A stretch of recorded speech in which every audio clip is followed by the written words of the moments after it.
মা বললো গয়া, আমি শুনলাম গোয়া। এই মানা, তোর জামা কাপড় সব ভালো করে গুছিয়ে নে, আমরা পরশুদিন গোয়ায় যাব।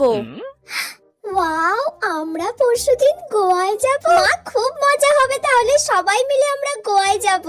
আসলে ওখানে গিয়ে তোর ঠাকমা তো মানত করেছে তোর দাদুর জন্য তপস্যা করবে। ঠাকমা দাদুর জন্য তপস্যা করতে গোয়া যাবে? মাথাটা তো খারাপ হয়ে গেল নাকি? তোর যা জামা কাপড় আছে সব গুছিয়ে নে।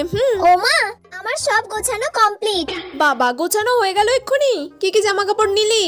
3টে ওয়ান পিস নিয়েছি, 2টো শর্টস নিয়েছি, ব্যাস এইগুলোই নিয়েছি।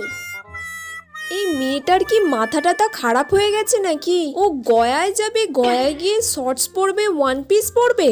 এই সব জামা কাপড় তুই কেন নিয়েছিস? গয়াতে গিয়ে তুই শর্টস পরবি, ওয়ান পিস পরবি? তোর মাথাটা তা খারাপ হয়ে গেছে নাকি? গয়া? আমি তো ভাবলাম গোয়া।